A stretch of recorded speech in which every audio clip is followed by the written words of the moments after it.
Okay, see if I can brighten this up a little bit.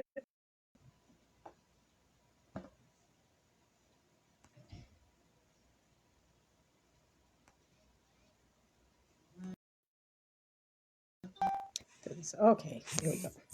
That's the look I'm looking for. Good evening, everyone. Good evening. I am Lady Victoria with Victoria School of Etiquette, where we bring you a solution to all of your etiquette dilemmas. I am your etiquette educator and your worthy life coach, broadcasting to you live this evening from the great windy city of Chicago. Chi-Town is what we like to call it. We are the best in the Midwest, and we're so happy to have you be a part of our platform on this evening. So listen, you all come on in, tag a neighbor, tag a friend. There is plenty to discuss with you on this evening, and we can learn from each other. So come on in. Good evening, and thank you for joining the broadcast. Listen, on tonight, we are discussing memorable dining experiences. What makes, hey, Felix, hey, honey, how are you? We are talking about what makes your dining experience memorable in a fun way, in a good way. Seems like I'm kind of freezing on my end. Let me know if I am freezing on your end as well, or if it's fluid or not. But anyway, we're talking about dining experiences and what makes it good. What makes your dining experience memorable? What makes you want to go and tell your friends about it and tell people, hey, me and my wife and we went out on last night, or I went out with my friends and we went to this particular restaurant and we had a really good time. So there are several things that needs to happen for that dining experience to be memorable. So my title I posted that was going to discuss 5 things that makes your dining experience memorable. So it all starts about you having the mindset first of every dining experience being just that. You're not just going out to eat. You're not just going out to get some food and we're just going to wolf this down and we're going to go on back home and kick back and watch TV or whatever it is you're going to do. I think every dining experience. Good evening. Thank you for being on. Please like and share across your various social media platforms. I appreciate that. And for those that are watching me live, thank you so much for doing that. And those of you that would catch the replay, thank you for taking time out to do that. If you haven't gone over to my YouTube channel and subscribe, please do so by the same name, Victoria School of Etiquette. Anywho, dining experiences should be memorable, each and every one, especially when you're going out and spending your money, or if you're preparing a special meal at home, even. And especially now with us still being on lockdown and all that, still sheltering in place, even though restaurants are now opening up, you want to go somewhere and enjoy yourself, especially because you had to be locked up, be locked in, sheltered in for such a long time. So let's just get to the meat. What are those things that are going to create the ambiance for the restaurant that you're dining in? You need several things. You need a clean environment, good lighting, good music, good colors. And then you also need to be mindful about the space that you are in, where you're sitting, who's sitting next to you, across from you, and that sort of thing. So you said, okay, you mentioned all of those 5 things. You haven't said anything about the food. No, I haven't. And that's been deliberate. And I'll tell you why in just a little bit. But when you go into a restaurant, whether it is, a 5-star restaurant of your choice, one that has a good rating, one that is well known for various things, if the restaurant is not clean, the food doesn't matter. If you are ushered to your seat, you are ushered to your table, and there's crumbs on the table from the previous patron that's been there before, that is very off putting. If you get there and there are coffee stains on the table, that too is very off putting. If you get there and the table is clean, but when you sit down and you put your feet underneath your seat and there's crunchiness on the floor, I'm leaving. I'm getting up and I'm leaving. So cleanliness plays a great part in setting the ambiance for the restaurant. It gives the patron, you and I, the diner, an impression of what our dining experience will be like. If the table is dirty and the food and the floor is dirty, you're probably thinking that the food's not going to be good. You're not going to enjoy it, even if it is, because you're thinking about these crumbs that's sitting here. And someone has to come and clean the table while you're sitting there before you get there. Also, as far as cleanliness is concerned, the restaurant should not have any odors. And I don't mean just the odors of food. You, of course, want to smell that, but there should be no stale odors, no sour odors. There should be no smells of, like something died up in here instead of them cooking me some good food in here. The restaurant should not have any odors like that. If you come into an establishment and part of it is partitioned off because they're cleaning, I don't want to smell the cleaning products while I'm dining. I don't want to smell that while I'm eating. And if they're cleaning and they're cleaning with a sour mop, I'm out.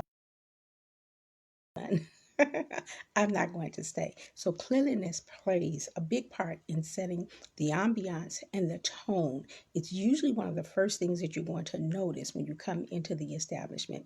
How clean is it when you get there? The lighting also plays a significant part in your dining experience. Um, the lighting should actually reflect the mood of the time of day that you're there. And it's also the lighting should match the style of the restaurant.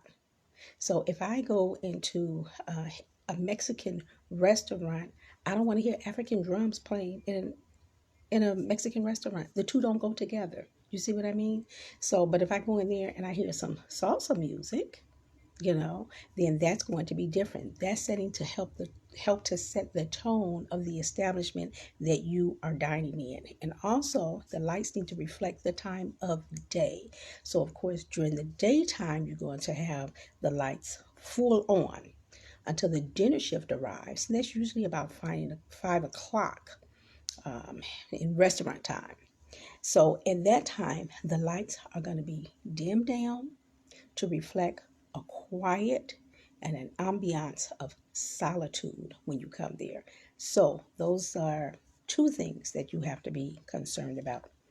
The other thing, like I said, I mentioned earlier about the music. The music should match the tone of the restaurant. It should match the tone of the establishment. So if you are dining in a place where, it's very calm and it's very reserved, and you know that you're coming there to spend, quite a little bit of cha-ching, then you want music that matches that same tone. You want music that's calm, music that's going to relax you, that's going to put you in the mood and the tone of the place that you're dining in.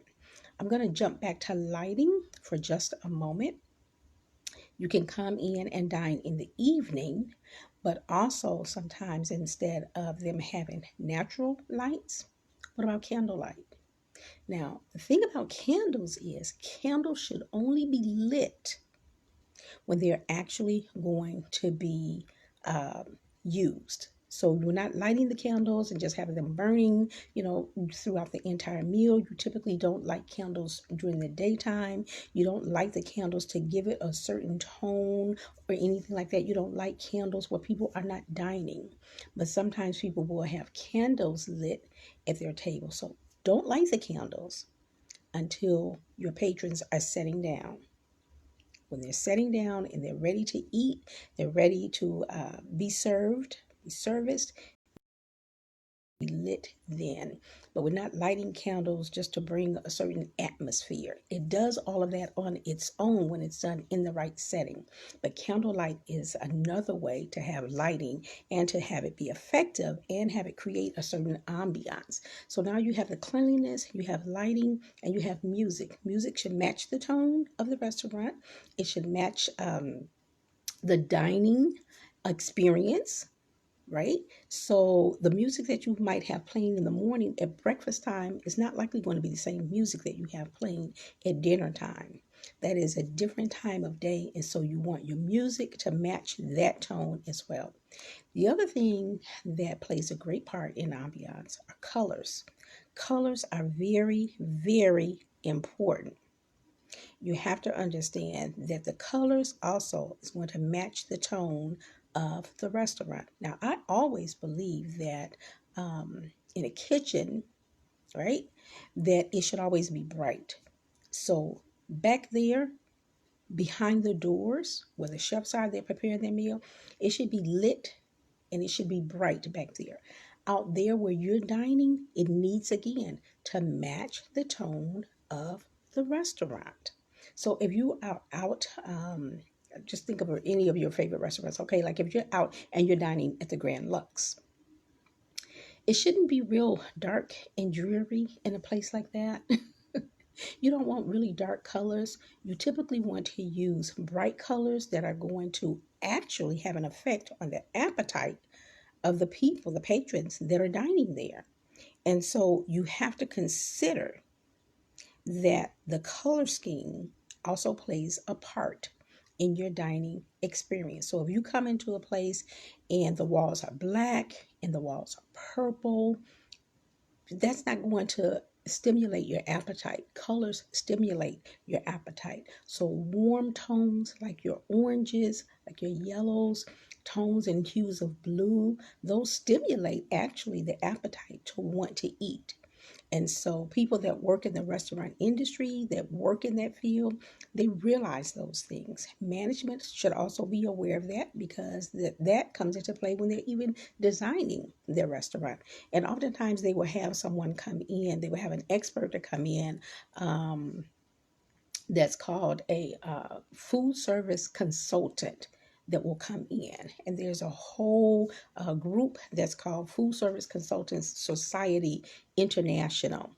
Those people come in and they know everything from management to cleaning where the restaurant is concerned. So they help you tell them what kind of establishment that you're opening up, and they're going to help to build your establishment based on what it is you are trying to accomplish, especially when you want your clientele to come in and eat. So a taco bar type restaurant is going to be very different from a restaurant that serves 5 course meals all the time, right? And so even if it's a fast food restaurant, when you walk oftentimes into McDonald's and Popeyes and Subway, you realize that, Subway is a little bit more toned down, but you realize that oftentimes the colors are brighter. You rarely walk into a dining establishment and the colors are very dark. That does not create a good atmosphere. And I mean the colors on the wall, the paint and all that. That does not typically create a good atmosphere for people to want to come in and have a great dining experience. But these are just some of the things that take place, and these are the things that help to set the tone of the ambiance of the restaurant. The last thing that we're going to talk about is space. And when we talk about space, I mean how far apart are you set from the patron that's dining next to you, across from you, and back of you? Now we know that now we're practicing social distancing, so everything has to be 6 feet. So of course, but even when it isn't, how far apart are you? If it's just you and your wife or you and your husband and you're coming in and you want to enjoy a good time, you don't want to be sitting across the room from someone directly across from you that have 5 kids. It's a husband and wife, and then they're with their 5 children. And their children are ages, 3 to 10. That may not be a pleasant dining experience for you. But for the restaurateur, for the owner, to have some single tables, some couple tables, and then of course they want to have adequate booth space for the larger families, the patrons that come in, where they might come in friends in groups of 5 or 6 or more. So they need all of those things, but they have to be strategic about how they plan it out and how the seating arrangement is. You also want to consider the temperature when they're in there too. When you have your patrons in there too, is it too cold? Is it too warm? Is the temperature even across the board in the restaurant? So those are also things that we as patrons, we don't physically think about it often when we're going into a restaurant to dine, but those are things that will affect our dining experience. And we need to be memorable, but we need to bring those things into remembrance when you're going there. Now, if it's someplace that you've been before, then you have a handle on how things will be there. But if it's a dining establishment and you've never been there before, this is your first time. So you're thinking about all of these things when you go in. Will the restaurant be clean? You're expecting that it will be. What will the lighting be like? What will the tone of the music be? Will the music be too loud? Is the music not suitable for the type of restaurant that you are in? Um, is it so low until you can't hear it? Some people like to hear that background noise while they are dining and they want it to be pleasant. So these are some of the things that we want to consider when we're out and we're dining. Now I want to jump over to another scenario. Like I said, we've been sheltered in place and all that for the past 3 months or so. And so restaurants are starting to open up and they're having their patrons come in. And so whether you are going to a dining establishment and you're dining inside, of course, where there's going to be some modifications about the number of people that can be in there, and of course, the distance that there will be that is there. So, whether you're dining inside or whether you're outside on the patio, because right now a lot of restaurants, of course, have their patios open, or they have created cafe style dining outside. So whether they can accommodate 12 people outdoors or 20 people outdoors or just 6 people outdoors, do you know that all of these same things matter? Cleanliness, lighting, music, colors, and space. They matter when you're outside just as much as they matter if things were back to normal and we were dining inside. But let's say that it's neither of those. Let's say that your dining experience now is going to be at home. How can you create the same ambiance in your home environment instead of it just being you and the husband or you and the wife or you and, a couple of your friends that have come over and you all just sitting around the dining room table just having a meal? How can you create tone and ambiance in your own home? Now, as far as cleanliness, that goes without saying. You know that it's going to be clean. When your dinner guests arrive, you should be pretty much done with everything.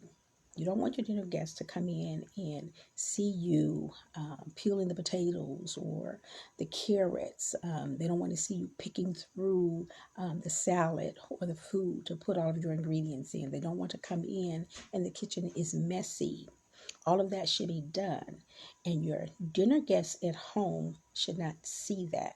So that's all done and cleaned up before they arrive. You always give your guests a time frame in which they should arrive. And as a guest, you should never arrive more than 10 to 15 minutes earlier unless the host has requested that you do so. So no, don't arrive earlier than that. When you do arrive, you offer, is there anything that I can do to help you?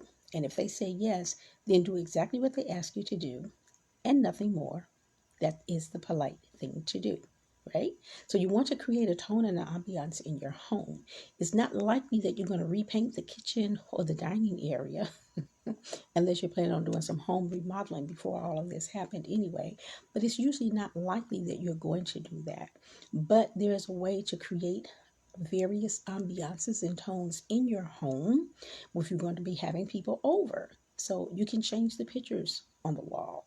You can get wall hangings and wall coverings to cover a complete wall, to give it a different look, to give it a different setting.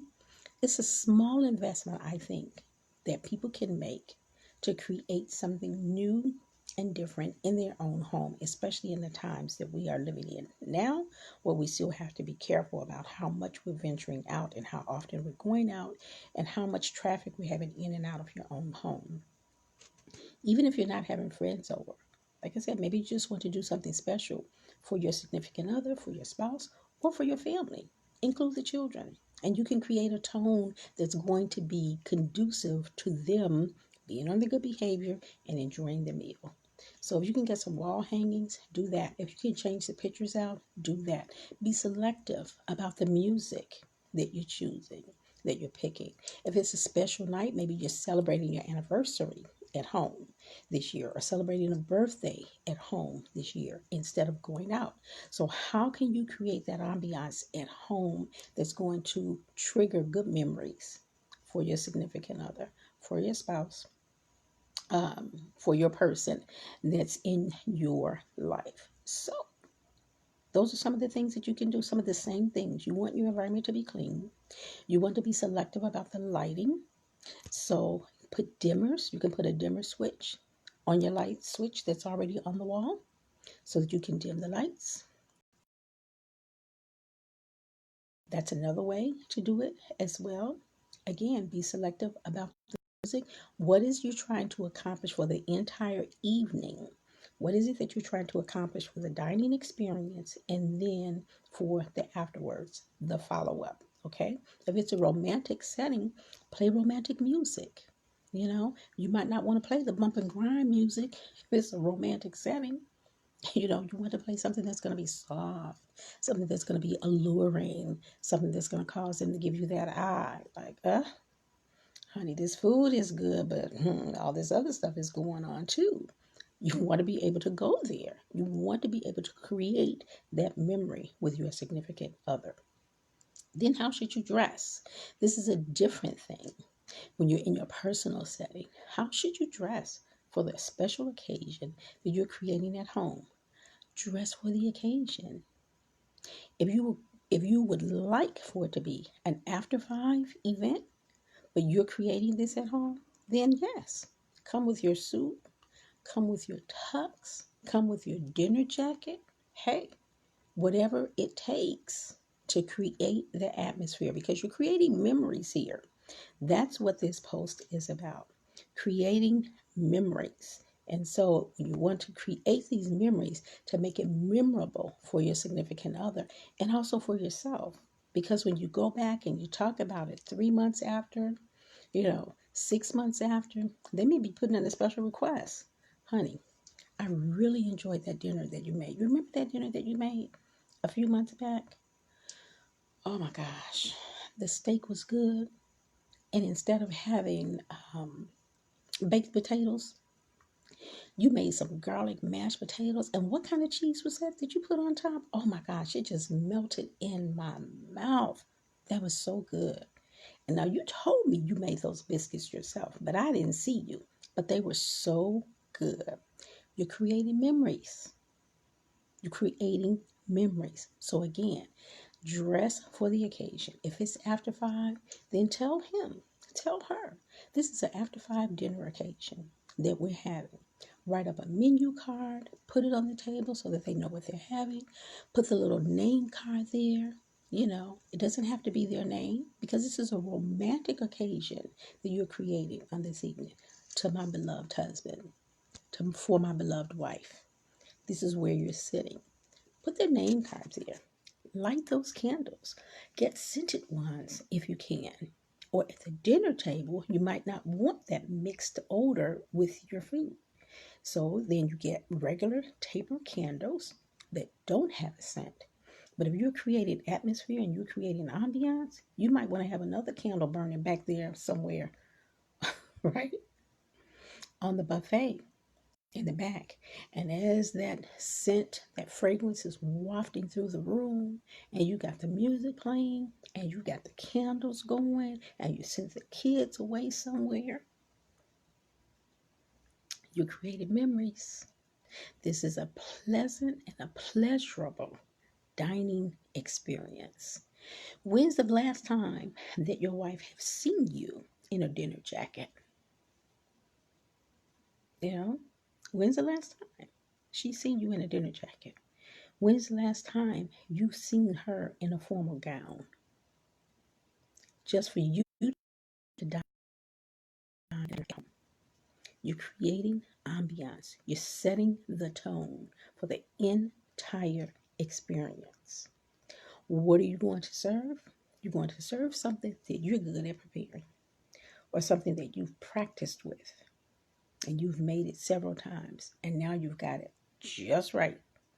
That's what you're going to serve because you want it to be memorable. Don't experiment with something that you haven't done before and you're not sure how it's going to turn out because you will create a memory, but it may not be a pleasant one if it doesn't turn out well. So try something, cook something, prepare something. You prepare something. Don't order anything. You're creating a personal ambiance in your own home. So at the end of the dinner, you got to clean everything up and put everything away. And you think that when they walk back into that dining room on tomorrow, on the next day, Do you think they're not going to have thoughts about how everything went the evening before? Mm? Mm-hmm. They sure will. And they'll be looking forward to the next pleasurable dining experience. So, how do you create that in your home? All of those things that I said, everything that I said about the restaurant is applicable to your home as well. Clean real good, clean and scrub everything really good before you make this special dinner, this special meal for your significant other. You want the house to be clean. You know, you've made arrangements for the children, they aren't there. Or if it's not a romantic experience and it's an entire family thing, then you have to create an ambiance that's going to be inclusive for everyone. The children need to remember it, the spouse needs to remember it, the family is going to remember it in a very significant way. So, in your home, we talked about spacing in a public restaurant. In your home, you don't want a lot of space between you and him or you and her. You all want to be right there, close together. So, if you can't break your dining room table down to a smaller size, then it's not that you sit at one end and she sits at the other. No, that's not what we're doing here because we're creating a memory, right? We're creating a pleasant one. You want to sit as close to each other as you can, you know, elbows touching, that kind of close at the dinner table because you're creating a romantic moment. So spacing is significant. Spacing is significant. You want to sit close together. You want to be able, when he or she comes and sits down next to you, you want to be able to take in the scent of their hair, her hair, or his skin or hers, their fragrance, not overwhelming. This again is about ambiance as well. When you're getting ready and you're getting dressed, it's after 5, you need just a dab of cologne, just a dab of perfume. Your jewelry and all that is muted. You don't want your jewelry to be a distraction to him or her. Every time she eats and she goes to cut that steak, all those bracelets are jingling and jangling. Mm-mm-mm. Not this time. You want to go with simple elegance. You're creating an environment in your home that's going to create a lasting memory, that's then going to create a bond between you and him or her, right? So, this is how you do it at home when we are practicing social distancing, when we are at home because we're still partially locked down. You can create it and have a pleasant meal at home. You don't have to wait until all the restaurants open completely up, but create it at home. Make it what you want it to be. Maybe you don't want a romantic dinner. Maybe it's not a family occasion. Maybe you're on the coastline. So, what do? You get on Amazon and you order everything you need to create that vision right there in your home, including the sand, right? Maybe you're not dining, actually. Maybe you're going to recreate the whole garage and make that a whole dining experience in the garage.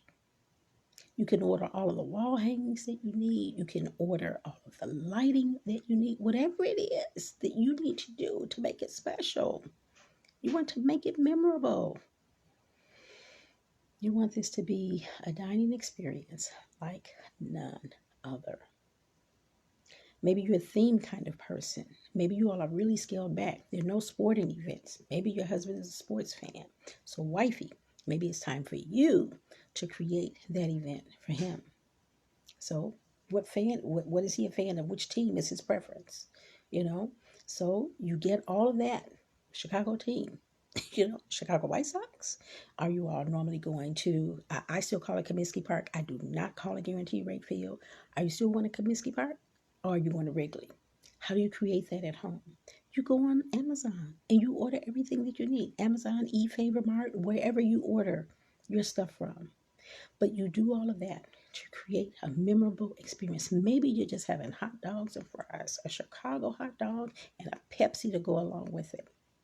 None for my son in law. Inside joke. But you create it, you make it happen because we have to find ways to be flexible in the season that we're in now. And so, whatever it takes for you to create that memorable dining experience, whether it's a romantic one, whether, again, like I said, it's sport themed, whatever it is, you want to create a beach day, you can't go to the beach. You might not have a swimming pool in your backyard. If you do, that's even better. You want to create a day at the beach, you do it right there in your backyard. Get your beach towels, get all of your beach gear that you would normally take, get your softball, get it out, hey, and go for it. You're creating a memorable dining experience between you and your significant other, or you and your family, or you and your friends. Whatever you decide what it's going to be, and then you make it do what it do. And that's how you do it. So, cleanliness, lighting, music, colors, and space in a public restaurant. The same is applicable if you're creating this environment in your home. Cleanliness, lighting, music, colors, and space. At home, you're close together. In the restaurant, you want to be, practicing social distancing on the inside. Cafe, you're still practicing social distancing on the outside, but you want to make it as memorable as possible, whether you are in a public place or if you are in the privacy of your own home. Create it, make it memorable, and hey, let the sparks fly when it's done. You all know what I'm talking about, this grown folk conversation. Okay? Woo! Lady Victoria here with Victoria School of Etiquette, where we offer a solution, and I hope that this was one for you, to your etiquette dilemmas. We're talking about 5 things that make a dining experience memorable. So I hope that I said something on this evening that you can take away with you. And again, thank you for being here. Please like and share across your various social media platforms. I so appreciate that. Lady Victoria with a little bit of information on Tidbit Tuesday that I hope was helpful to you on this evening. I will address your comments afterwards. And if you want to catch this again, you can catch the replay, or you can scoot on over to YouTube and subscribe to my channel over there, where you can watch our videos at your fingertips at your own schedule, whenever it is convenient for you. So thank you again so very much. This is Lady Victoria signing off. Until the next time, we'll chat again soon. Bye for now.